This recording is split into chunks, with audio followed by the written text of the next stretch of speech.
Hello, and welcome to Economics and You. I am your host, Mr. Samuelson.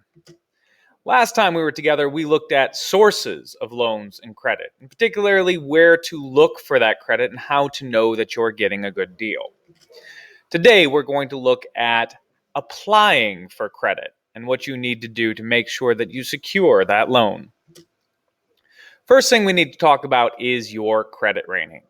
Most people can get some sort of credit. That is, you can get some sort of loan from a financial institution. But your credit rating determines the terms of that loan. So the stronger your rating, the better terms you will get.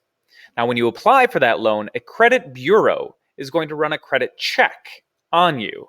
That is, they're going to look into your past history with loans and how you managed the loans that you have had. Now, once they've done that, they're going to assign a credit rating to you. So you get a number. And that number identifies the level of risk associated with lending money to you. So if you have a low credit score, that is something below 419, right away, a bank is going to know that you are a risky investment. They might not get their money back. Whereas if you are 730 or higher, the banks are going to know that you are a good investment and they will get money back from you. If they're going to receive money back from you and they know this, they're going to give you a better interest rate. There are other things that they look at when they determine your credit worthiness as well. Apart from that history of did you pay the debt or not, they're going to look at your capacity to pay. That is your income. If you have a high income, it's easier to get a loan for a large amount of money. They look at your character or your reliability in paying your debts on time. Not only did you pay them, but did you make every payment on time if you are doing installment loans. And then finally, your collateral. That is the current wealth that you have. Because sometimes they're going to require collateral in order to offer that loan. So what is collateral? Well, collateral is something that you own that the bank or whoever is borrowing money from you can keep as theirs if you don't pay them back. And when a financial institution is making that loan, they're going to require some sort of collateral.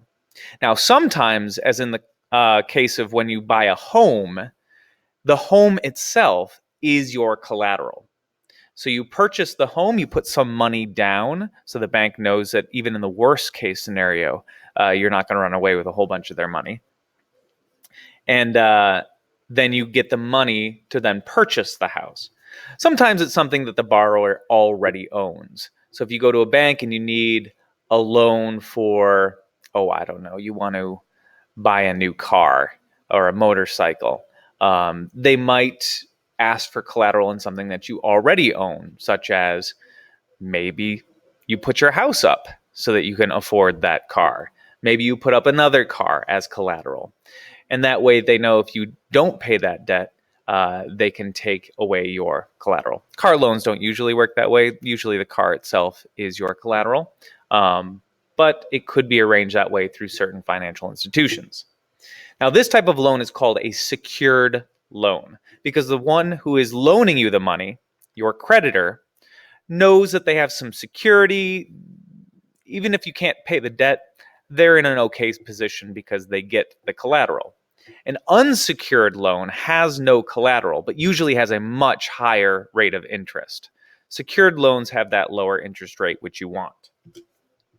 Now, the basic responsibilities of you as the borrower is including, most importantly, make your payments on time. Do not be late with your payments. It's no good for the creditor, and in the long run, it's no good for you. If you borrow money and you agree to a certain set of terms for repayment, follow those terms.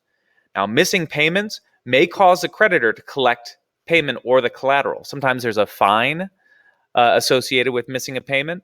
Sometimes you miss a payment or two, and let's say you put up your car as collateral, they come and they take your car, and you don't get that car back.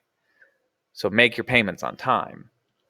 Additionally, failure to pay and to pay on time leads to a poor credit rating. Your credit score goes down, and therefore interest rates in the future are going to be higher for you.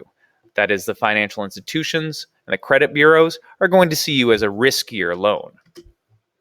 Now, here are some recommendations, things that you don't have to do, but certainly is wise to do. Keep a record of all of your payments.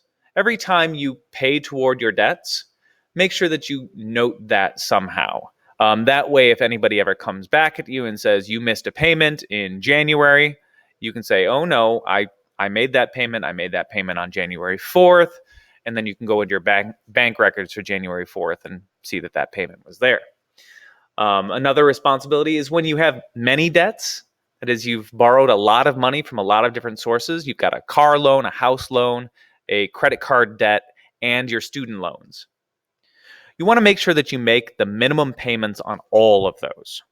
Don't ever miss a minimum payment. So every month, you're going to make your minimums on all 4 of those debts.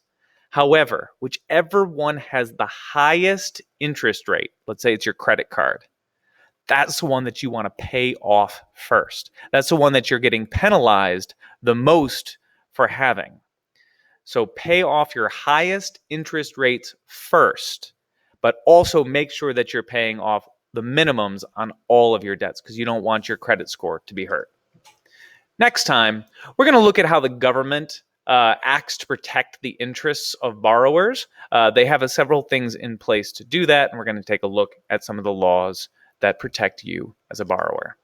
Thank you for joining me today for Economics and You. Farewell.